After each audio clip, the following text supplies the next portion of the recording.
What's it gonna take to get a Stranger Things loaded box around here? I'm literally the Stranger Things guy. All this time, we've been building it.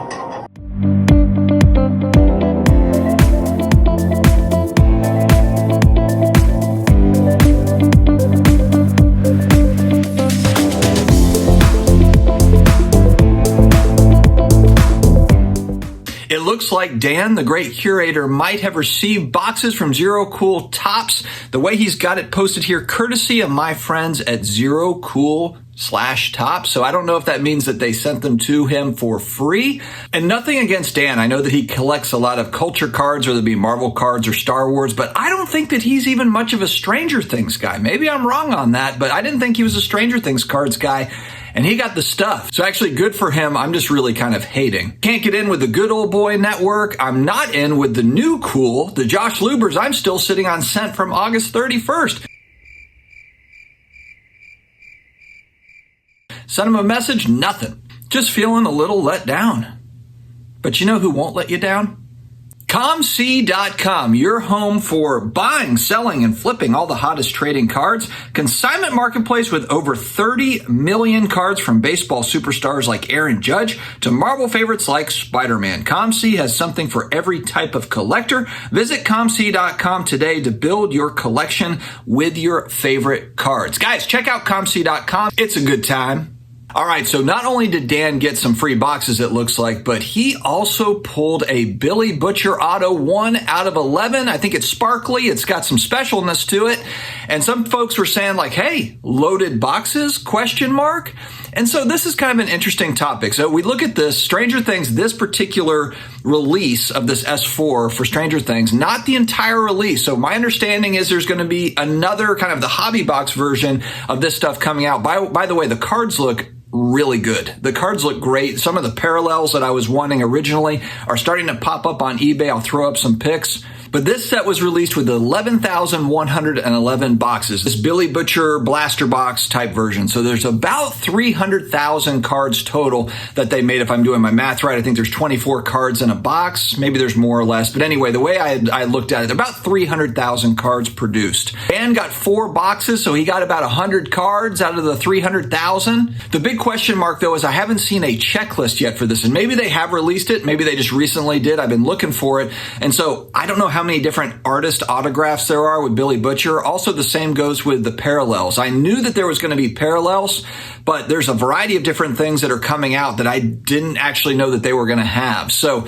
that's another question mark, is kind of how many parallels do they have, different numbered ones.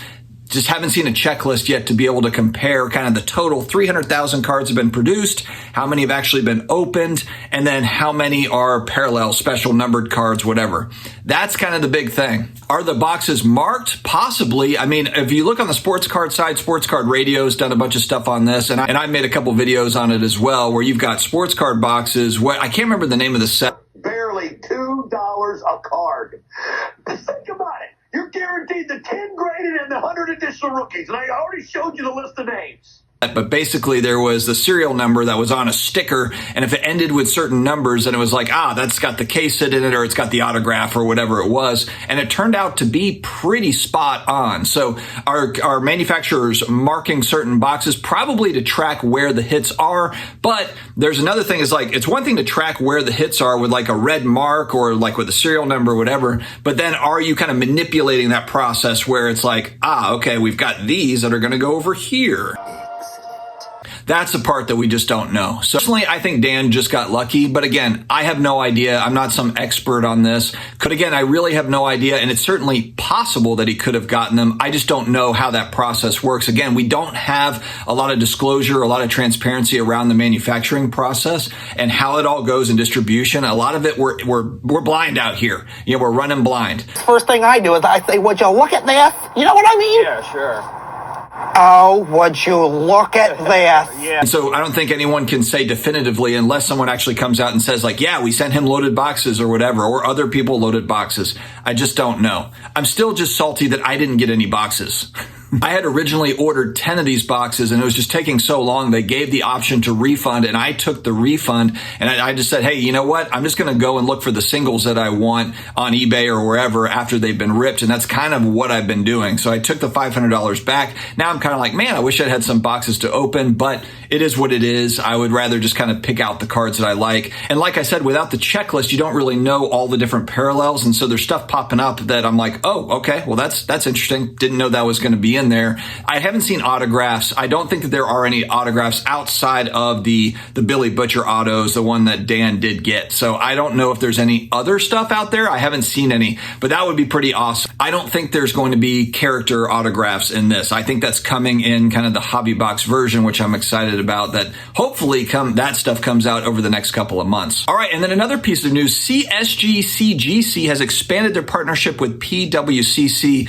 One thing that I thought was kind of interesting here, and again, it's all going to come down to fees at this point. PWCC and a lot of the vaults, they do offer security. They offer kind of a digital portfolio so you can kind of see all your stuff. There's just ease of not having to store it. It's insured, so vaults do serve a purpose, especially I think for high-end cards. Do you want to have a $10,000 card in your house or, in a safety deposit box somewhere to where you can't really view it? Whereas at least with a vault, you've got a high-res image where you can view it. So I can see where for some cards, obviously not for all, and actually probably not for the vast majority of cards, it's probably more popular on the mid-tier to the high point. And you must be the Monopoly guy.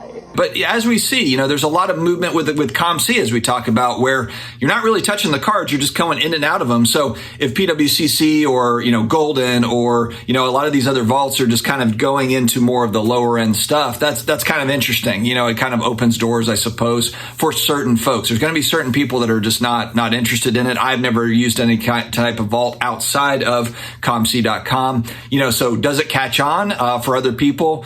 We'll have to see. But I thought this was interesting. So you can kind of send your cards off to a CGC, get them graded, and then direct them to go to the PWCC vault. It says here, though, collectors can opt to sell their cards at any time on any market, which that was the part that it was kind of interesting. It's like, because I just assume, okay, it's going to the PWCC vault, and then you kind of need to sell it on PWCC's marketplace. And maybe there's incentive to do so. But this sounded to me that you could sell it anywhere, and then PWCC would send it off. But again, what are the fees that are attached to all those things? I have to look a little bit deeper into that because the fee structure is always going to be the thing. These companies have to make their money somehow. And so will be interesting to see how that all works out. Will more people gravitate towards it or not so much? We will see. All right, guys, let me know your thoughts in the comments below. Stay healthy, stay awesome, and I will talk to you again later.